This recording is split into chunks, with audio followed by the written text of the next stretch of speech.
저희는 계속해서 요한 1서를 살펴보고 있습니다. 첫 시간에 그런 얘기 했었죠. 요한이 우리를 사귐으로 초대한다고 했어요. 그렇죠? 그러면서 누구와의 사귐? 첫 번째는 하나님과의 사귐. 그래서 우리는 예배라고 했었어요. 그리고 또 누구와의 사귐? 우리와의 사귐. 그것은 교회라고 얘기했었죠. 그러면서 우리 지난주에는 그래서 하나님과의 어떤 관계에 대해서 대언자이신 우리 예수 그리스도에 대해 살펴봤어요. 오늘은 이제 교회에 대해서 함께 좀 살펴보도록 하겠습니다. 여러분, 교회에서 가장 중요한 것, 다시 말해서 교회가 진짜 교회임을 가장 분명하게 보여주는 증거는요, 서로 사랑하는 것입니다. 사도 요한은 이 요한 1서를 통해 이 사실을 계속 강조하고 있어요. 오늘 3절에 보면 우리가 그의 계명을 지키면 이로써 우리가 그를 아는 줄로 알 것이요.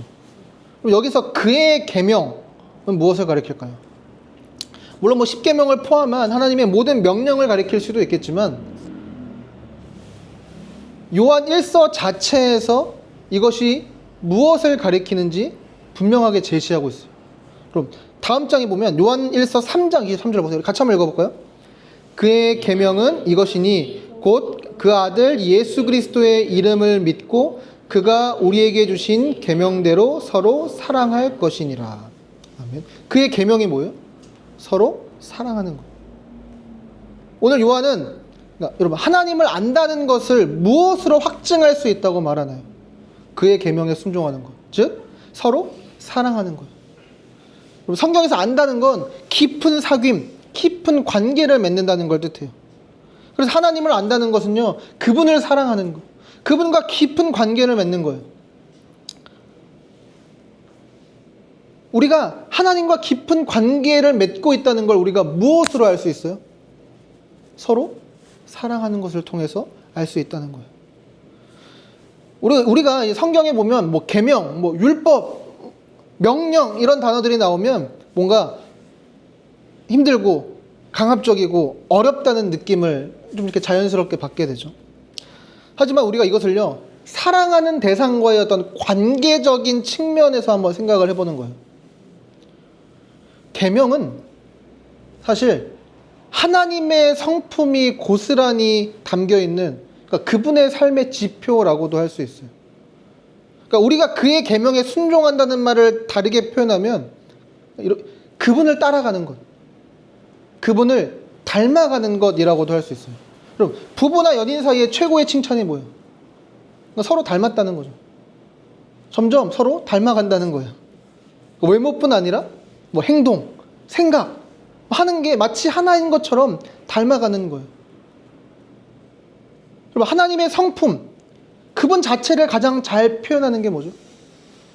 사랑이에요.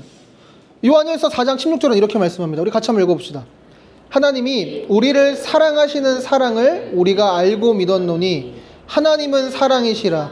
사랑 안에 거하는 자는 하나님 안에 거하고 하나님도 그의 안에 거하시느니라. 그 바로 앞에 4장 7절 8절도 한번 읽어봅시다.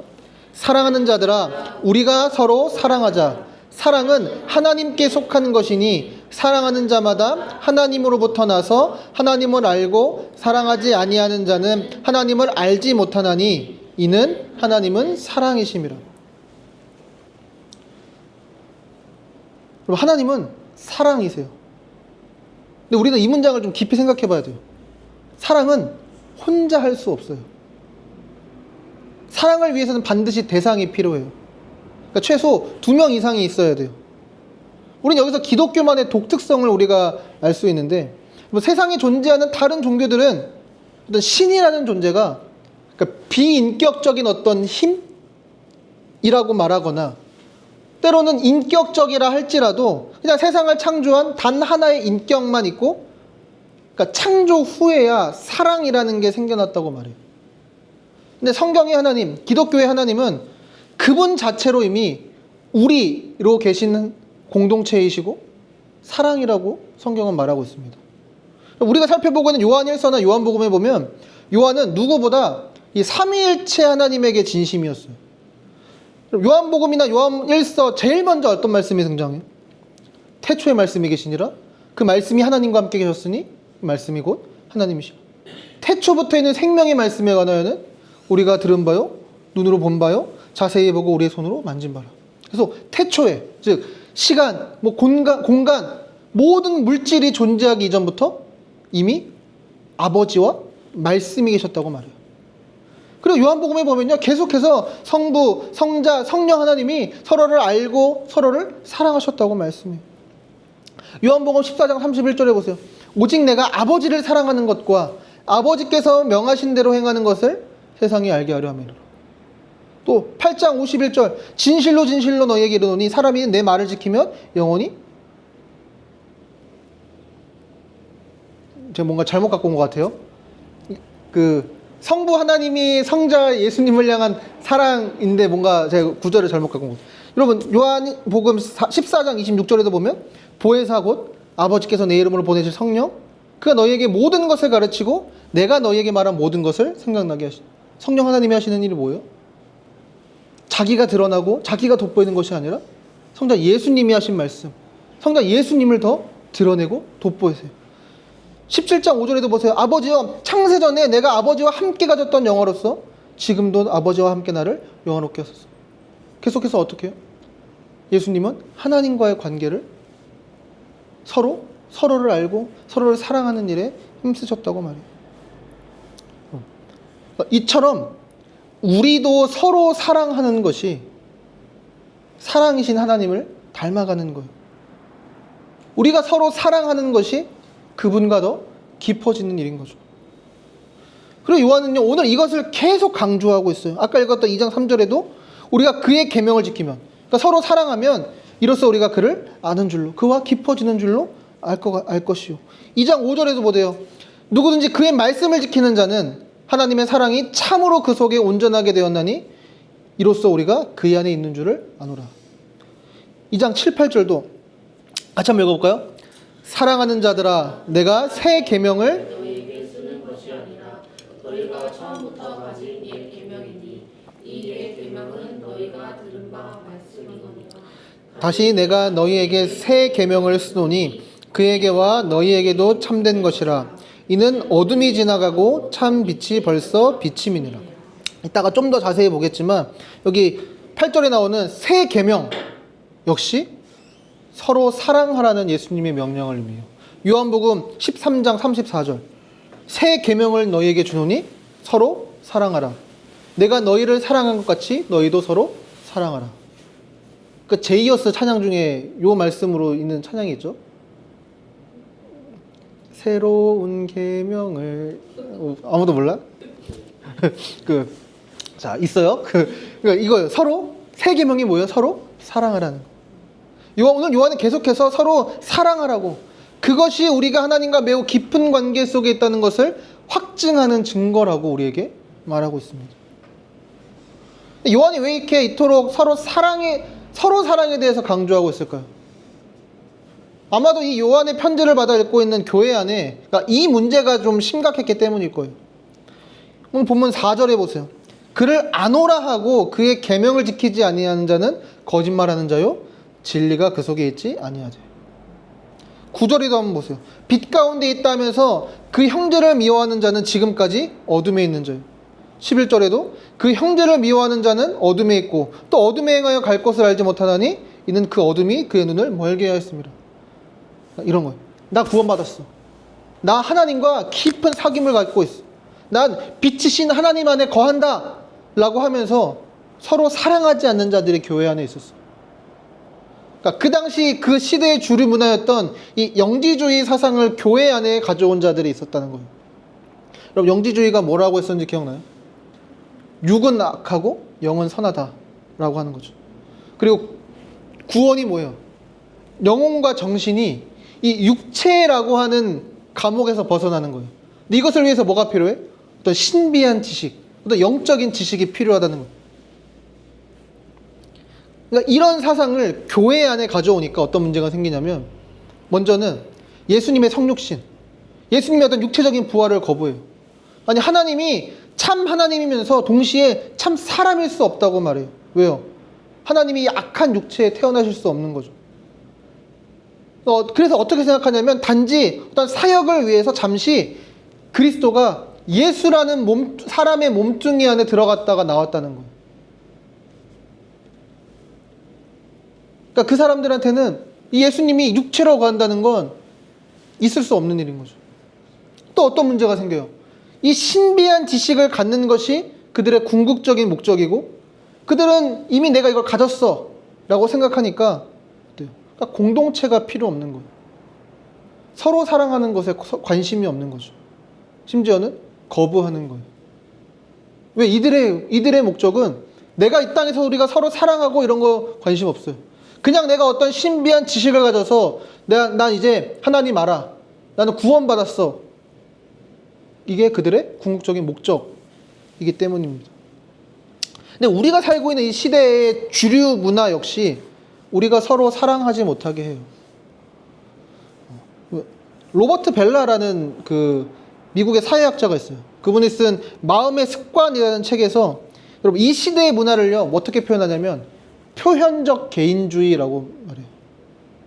그러면서 그분이 이렇게 얘기해요. 표현적 개인주의는 각 사람이 개별성을 실현할 수 있으려면 반드시 밝히거나 표현해야 하는 감정과 직관과 특유한 핵심이 있다고 주장한다.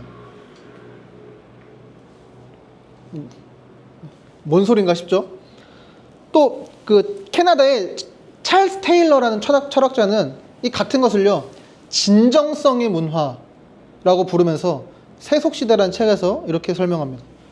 진정성의 문화는 우리 각자가 자신의 인간성을 실현하는 고유의 방식이 있으며 사회나 이전 세대나 종교적 권위나 정치적 권위에 따라 외부에서부터 강요된 모범을 따르는 데 굴복하는 것과는 대조적으로 자신의 모범을 찾아 삶에서 실행하는 일이 중요하다고 말하는 문화다. 쉽게 이야기하면 네가 뭔데 나한테 이래라 저래라 해 라는 거예요. 기성세대 혹은 사회적으로 합의되었었던 윤리 혹은 교회가 무엇 해야 한다 라고 말할 때 내가 왜?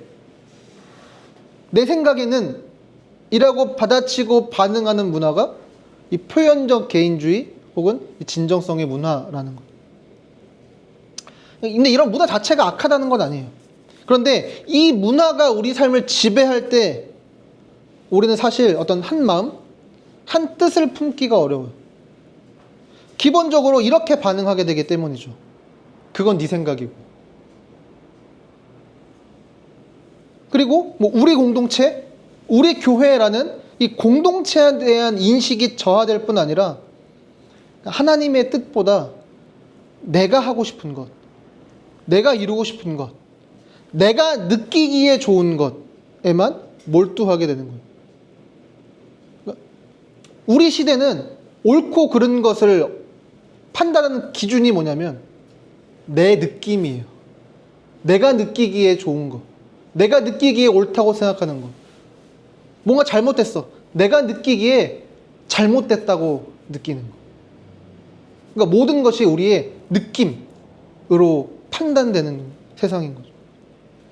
이 문화는요, 우리로 하여금 우리의 공감, 형제 사랑, 또 극률한 마음을 거부하게 해요. 몇 가지 예를 들어보면, 먼저 제가 좀 별로 안 좋아하는 말 중에 하나가 있어요.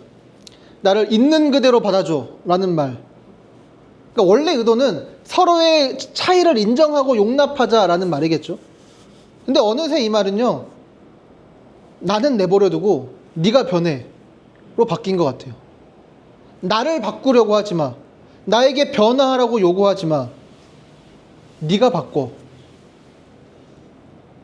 공감이 그 어느 때보다 중요한 세상이지만, 그러니까 내가 공감하고 그 사람 안에 들어가기보다 그러니까 나에게 맞추고 나에게 공감하라고만 요구하는 것이죠. 그리고 또 이런 문화는요, 점점 상처에 취약하게 만들고 거기서 더 나아가서 서로에 대해 무관심하게 만들 뿐만 아니라 서로 단절하게 해요. 그러니까 당신이 하고 싶은 것을 해라. 너 스스로가 정의하는 네가 너 자신이야 라고 말하는 이 문화는요, 겉으로는 되게 우리 모두를 자신감 넘치고 당찬 현대인처럼 만들어줄 것 같아요.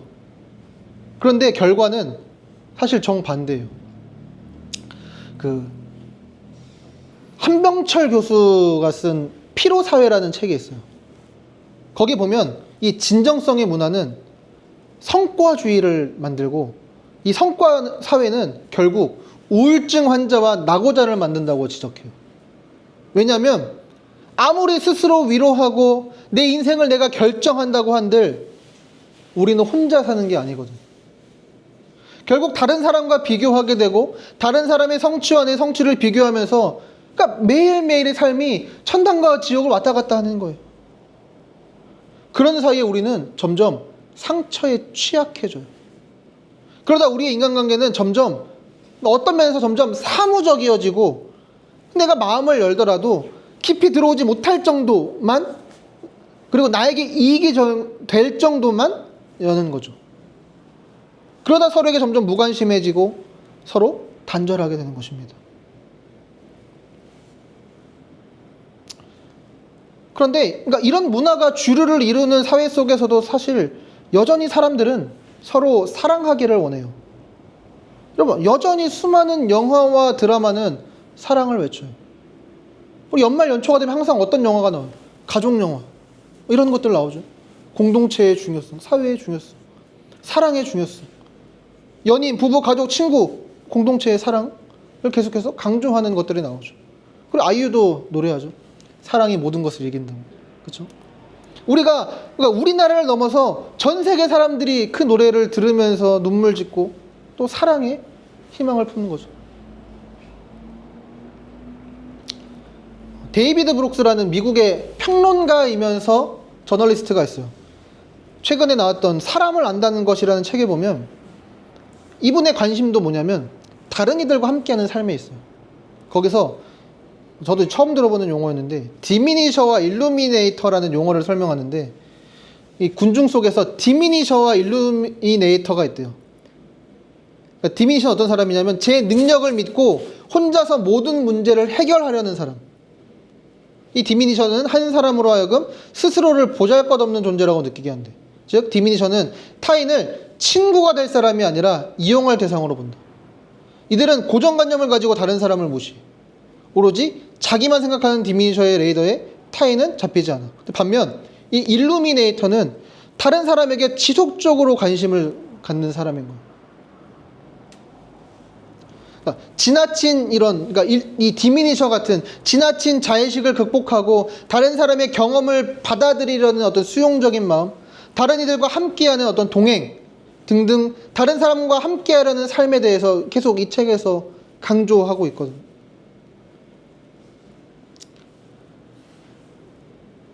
아까 앞에 처음에 언급했었던 찰스 테일러나 이런 철학자들도 계속해서 공동체를 강조해요. 우리는 결코 혼자 살아갈 수 없다고 공동체를 강조해요. 그런데 여기에는요, 이들의 이런 목소리에는 일리가 있고 정확한 분석이지만 동시에 한계가 존재할 수밖에 없습니다. 이들에게는 그러니까 서로 사랑이라는 좋은 이상을 품을 수는 있지만 우리 안에 있는 제일 큰 문제를 인식하고 해결할 수 있는 해결책은 없기 때문이죠. 그러니까 어떻게에 대한 방법을 가지고 있지 못하는 거예요. 그럼 그렇다면 우리에게는 그 해결책이 있습니까? 우리는 어떻게 서로를 사랑할 수 있을까요? 다시 오늘 본문 7절 8절을 같이 한번 읽어봅시다. 사랑하는 자들아, 내가 새 계명을 너희에게 쓰는 것이 아니라 너희가 처음부터 가진 옛 계명이니 이 옛 계명은 너희가 들은 바 말씀이거니와. 다시 내가 너희에게 새 계명을 쓰노니 그에게와 너희에게도 참된 것이라. 이는 어둠이 지나가고 참 빛이 벌써 비침이니라. 자, 좀 말이 복잡해요. 7절에서요, 요한은 지금 내가 계명을 새롭게 만들어서 너희에게 말하는 것이 아니라고 말해요. 그러면서 너희가 처음부터 가진 옛 계명이니 이 옛 계명은 너희가 들은 바 말씀이거니와 라고 말합니다. 그러니까 이미 너희가 잘 알고 있는 것이라고 말해요. 그러니까 이미 구약 성경과 사도들을 통해 배워서 알고 있는 계명이 있었어요. 10계명이든 그런 계명들이 있죠. 근데 결국에 그 계명들이 하고자 하는 말이 뭐예요? 마태복음 22장 37절부터 40절에서 예수님이 이것을 정리해서 이렇게 말씀하시죠. 내 마음을 다하고 목숨을 다하고 뜻을 다하여 주 너의 하나님을 사랑하라. 이것이 크고 첫째 되는 계명이요 둘째도 그와 같으니 내 이웃을 내 자신과 같이 사랑하라. 이 두 계명이 온 율법과 선지자의 강령이니라. 그러니까 이들은요 이미 하나님을 그리고 이웃을 사랑해야 한다는 옛 계명을 가지고 있었어요. 그런데 요한이 갑자기 8절에서는 다시 내가 너희에게 새 계명을 쓴다고 말해요. 7절에서는 새 계명을 새롭게 만들어서 말하는 게 아니라더니 8절에 와서는 새 계명을 쓴다고 말해요. 근데 이게 뭐냐면 7절에서는요 그러니까 새로운 것을 말하는 게 아니라는 뜻에서 새 계명을 쓰는 게 아니라고 말하는 거예요. 그리고 8절에서는 이 편지를 읽고 있는 교회들로 하여금 그러니까 요한복음 13장 34절에서 예수님이 말씀하셨던 그 말씀을 다시 상기시키려고 새 계명을 쓰고 있다라고 말하는 거예요. 이해되시죠? 이해되는 거죠, 그치?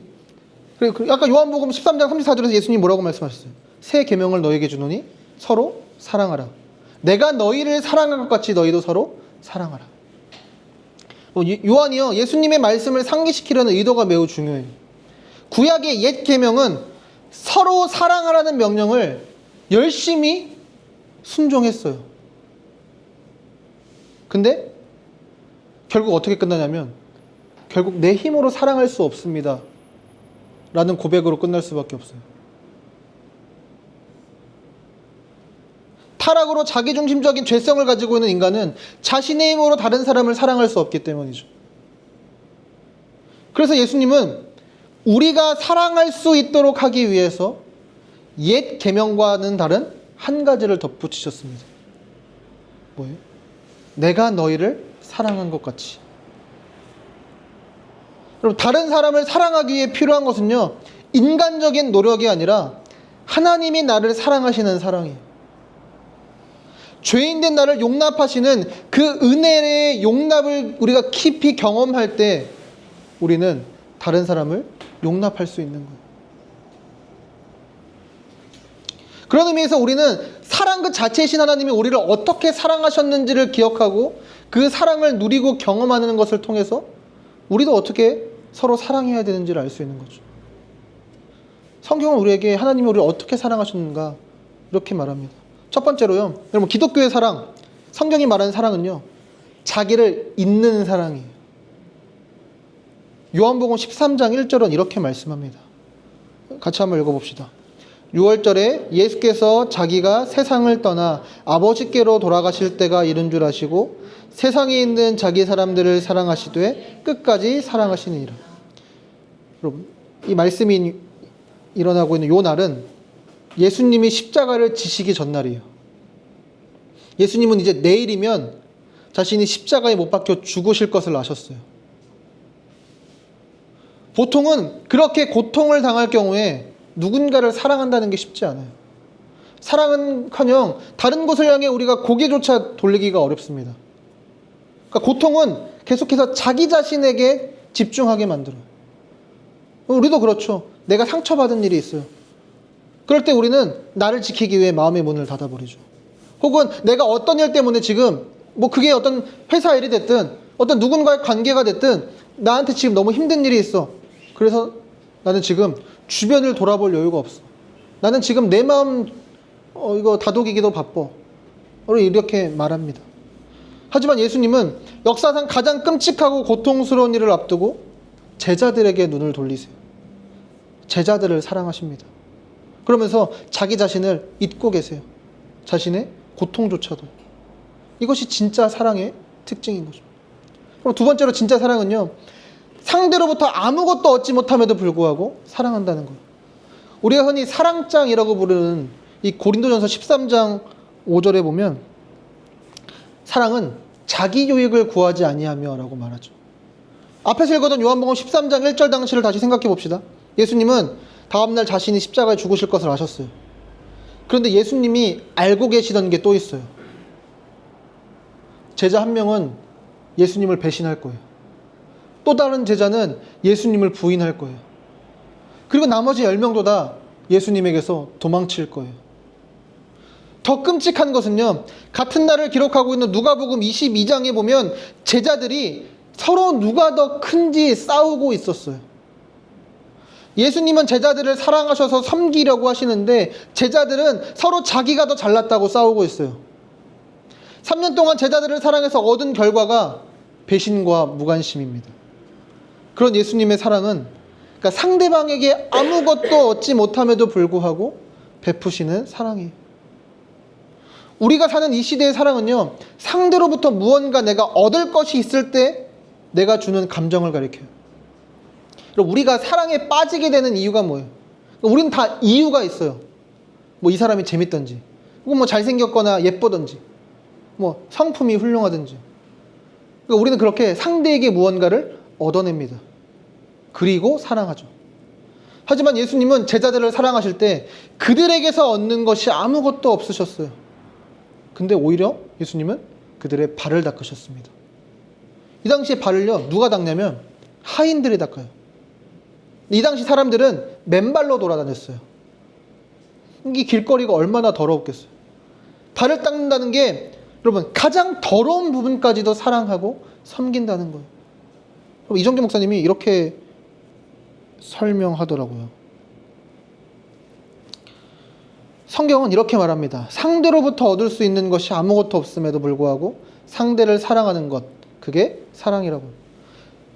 문화의 사랑은 당신을 통해서 채워질 수 있어서 당신을 사랑합니다 라고 말해요. 그렇지만 성경의 사랑은 내가 당신을 채우겠어요 라고 말하죠. 문화의 사랑은 당신이 아름답기 때문에 당신을 사랑합니다 라고 말합니다. 근데 성경의 사랑은 당신이 아름답지 않아도 당신을 아름답게 여깁니다 라고 말하죠. 이게 차이예요. 그리고 마지막 세 번째로 사랑은 상대의 궁극적인 유익에 목표를 두는 사랑이에요. 고린도전서 13장 4절부터 7절을 한번 봅시다. 우리 같이 한번 읽어볼까요? 사랑은 오래 참고, 사랑은 온유하며 시기하지 아니하며, 사랑은 자랑하지 아니하며 교만하지 아니하며 무례행하지 아니하며 자기의 유익을 구하지 아니하며 성내지 아니하며 악한 것을 아니하며 불의를 기뻐하지 아니하며 진리와 함께 기뻐하고 모든 것을 참으며 모든 것을 믿으며 모든 것을 바라며 모든 것을 견디느니라. 여러분, 사랑은요, 내가 아닌 상대를 향하는 거예요. 그래서 오래 참습니다. 온유해요. 시기하지 않아요. 자랑하지도 않고 교만하게 굴지도 않고 상대에게 무례행하지도 않고 내 이익을 구하지도 않습니다. 내 이기심을 채우려고 화내거나 악한 뜻을 품지도 않습니다. 참아요. 믿어줘요. 여기서 우리가 더 나아가서 우리가 간과하지 말아야 될 부분이 있어요. 세상은 상대에게 어떤 문제가 있고 어떤 불편한 지점이 있으면 내버려 두라고 말해요. 그러면서 이렇게 말하죠. 사람은 안 바뀌어요. 여러분, 세상 사람들은 그렇게 생각할 수 있습니다. 근데 그리스도인은 그런 생각을 절대 하면 안 돼요. 왜요? 우선적으로 그것은 하나님을 믿지 않는 태도예요. 온 우주도 말씀 한마디로 창조하시는 그 능력의 하나님이 우리를 변화시키지 못하실까요? 그리고 또 다른 이유는 그것이 결국에는 무관심의 다른 이름이기 때문이에요. 예수님은 제자들의 더러운 발을 보면서 닦아주셨어요. 그러니까 이것은 더러운 모습에도 불구하고 사랑하신다는 것을 보여주면서 동시에 그 더러운 모습을 그냥 내버려두지 않으신다는 거예요. 그리고 예수님은 우리에게도 말씀하시죠. 내가 주와 또는 선생이 되어 너희의 발을 씻었으니 너희도 서로 발을 씻어주는 것이 옳으니라. 이건요, 그러니까 마음에 안 드는 걸 막 지적질하고 막 뜯어 고치려고 잔소리를 늘어놓으라는 게 아니에요. 근데 정말 우리가 사랑한다면 사랑하는 사람들을 무관심하게 내버려두지 않죠. 그 사람을 위해 기도하고 용기를 내어 한마디 건네보게도 되는 거죠. 뭐 그러다가 안 좋은 반응이 있어서 막 내가 위축되기도 하겠고, 뭐 내 부족함 때문에 괴로워하기도 할 거예요. 아, 내가 너무 막 지혜롭지 못하게 말했나? 내가 너무 말을 이렇게 심하게 했나? 하면서. 그런데 사랑은 내 유익이 아니라 상대의 궁극적인 유익에 목표를 두게. 그럼에도 그 사람 안으로 들어가는 것입니다. 아직 이게 우리는 아직 서로가 약간 뭔가 조심스럽기도 하고 서로 알아가는 과정이기도 한 것 같아요. 분명 이렇게 서로 사랑하지만 또 어떻게 우리가 서로에게 개입하고 서로에게 어떻게 들어가고 서로가 어떻게 해야 되는지 잘 모르겠고 어색하기도 한 것 같아요. 제가 그런 것 같기도 하고. 근데 우리 안에 이게 특별하게 엮여 있는 뭐 이런저런 관계들도 한 몫을 하는 것 같기도 하고요. 저는 우리와 함께 하시는 교회를 통해서 서로 사랑을 꿈꿉니다. 매일매일 기도해요. 우리 교회가 서로 함께 하고 싶어하는 그런 공동체가 되기를 매일매일 꿈을 꿉니다. 기꺼이 서로의 발을 닦아주는 공동체가 되기를. 우리 모두가 서로를 포기하지 않고 끝까지 서로를 참아주고 격려하고 권면하고 또 기대하며 주님이 한 몸으로 지어져 가기를. 그냥 매주 같이 밥 먹어서 그런 식구가 되는 것을 넘어서 서로 닮아가는 그런 공동체가 되기를 꿈꿉니다. 여러분, 물론 사랑은요 위험해요. 그 C.S. 루이스는 이 사랑한다는 것이요 상처받을 수 있는 위험에 자신을 노출시키는 거라고 말하기도 해요. 사랑한다는 것은 상처받을 수 있는 위험에 자신을 노출시키는 행위입니다. 무엇이든 사랑해 보십시오. 여러분의 마음은 분명 아픔을 느낄 것이며 어쩌면 부서져 버릴 수도 있습니다.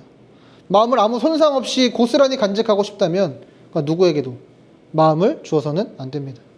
그것을 취미와 작은 사치로 조심스럽게 감싸두십시오. 또 모든 얽히는 관계를 피하십시오. 마음을 당신의 이기심이라는 작은 상자 안에만 넣어 안전하게 잠가두십시오. 루이스가 이런 말을 해요. 하지만 우리가 사랑할 수 있게 우리에게 사랑을 베푸신 그 그리스도의 사랑이 우리로 하여금 기꺼이 서로 사랑하는 일에 참여할 수 있게 하실 줄 믿습니다. 여러분, 누군가를 사랑하려면 먼저 내가 그리스도께 어떤 사랑을 받았는지 기억하십시오. 이제 3일 뒤면 크리스마스죠. 크리스마스는 우리에게 무슨 의미입니까? 요한복음 1장 14절은 이렇게 말씀합니다. 말씀이 육신이 되어 우리 가운데 거하심에 우리가 그의 영광을 보니 아버지의 독생자의 영광이요 은혜의 진리가 충만하더라. 하나님의 말씀이 우리와 똑같은 사람이 되셔서 우리에게 오셨어요. 여러분, 이곳에서 그분이 우리를 위해 하신 일이 무엇이에요? 사랑이에요. 그래서 요한복음 13장 1절은 세상에 있는 자기 사람들을 사랑하시되 끝까지 사랑하시니라 라고 이렇게 말씀합니다. 그분은 우리와 같아지심으로 우리를 끝까지 사랑하셨습니다. 여러분, 크리스마스는 그런 우리를 끝까지 사랑하시는 예수님의 사랑을 보여주시는 거예요. 여러분, 도대체 우리를 얼마나 사랑하시면 하나님이 우리와 같은 사람이 되신다는 말이에요. 도대체 우리와 얼마나 함께하고 싶으시면 자신의 모든 영광을 다 포기하고 우리에게로 오시냐라는 말이죠. 도대체 우리가 뭐 그리 이쁘다고 우리가 상할까 두려워 우리 대신 모든 죄에 대한 값을 다 치르신다는 말입니까? 여러분, 이런 사랑을 우리가 도대체 어디서 받을 수 있을까요? 그 사랑을 여러분 매일매일 기억합시다.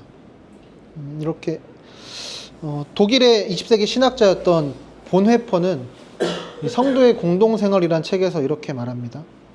하나님이 우리에게 자비를 베푸셨을 때, 하나님이 우리에게 예수 그리스도를 우리의 형제로 드러내셨을 때, 하나님이 하나님 자신의 사랑으로 우리의 마음을 사셨을 때 동시에 우리가 이 기독교의 사랑을 배우는 일도 시작되었다. 하나님이 우리를 자비롭게 대하셨을 때 우리도 서로에게 자비를 베푸는 것을 배웠다. 우리가 심판 대신 용서를 받았을 때 우리도 서로를 용서할 준비가 되었다. 하나님이 우리에게 행해 주신 것이 바로 우리가 다른 사람에게 빚진 것이었다. 우리는 더 받을수록 더 줄 수 있었고 서로를 향한 우리의 사랑이 빈약해질수록 하나님의 자비와 사랑으로 사는 일이 줄어들었다. 그러니까 이처럼 하나님 자신이 우리를 그리스도 안에서 대하신 것처럼 하나님은 우리도 서로를 대하라고 가르치셨다. 그러므로 그리스도께서 우리를 받아 하나님께 영광을 돌리신 것 같이 너희도 서로 받으라. 사랑을 받아본 사람은 사랑할 수 있어요. 그래서 예수님의 사랑은 우리도 사랑하게 합니다. 우리는 서로 사랑할 수 있습니다. 마음으로 뜨겁게 서로 사랑할 수 있어요. 마지막으로 이제 이것만 얘기하고 마치겠습니다. 오늘 본문 8절에서 이렇게 말씀해요. 다시 내가 너희에게 새 계명을 쓰노니 그에게와 너희에게도 참된 것이라. 이는 어둠이 지나가고 참 빛이 벌써 비침이니라. 우리가 서로 사랑할 때 우리는 서로에게뿐만 아니라 서로 사랑하지 못하게 하는 이 세상 속에서 참 빛을 비출 수 있어요. 캄캄한 밤에 혼자 이렇게 밝게 켜져 있는 간판이나 네온 사인을 보면 누구나 가던 길을 멈추고 그곳을 보게 됩니다. 서로 사랑하지 못하는 세상 속에서 교회의 사랑은, 우리의 사랑은 그런 간판과 네온 사인의 빛이 돼요. 어둠 속을 헤매던 발길을 멈추고, 그러니까 세상이 우리를 보게 되는 거죠. 이것이 우리 하나님이 우리와 함께 하시는 교회. 그러니까 우리도 서로 함께 하고 싶어 하는 교회. 이 우리와 함께 하시는 교회가 존재하게 하는 또 하나의 목적일 것입니다. 여러분, 오늘 그의 계명, 서로 사랑하라고 우리에게 말씀하신 그 계명을 우리가 또 기억하면서 정말 서로 사랑하는 그런 우리 교회가 되기를, 더욱더 서로 사랑하는 그런 교회가 되기를 소망합니다. 우리 이 시간 함께 지어져 가네 함께 찬양합시다.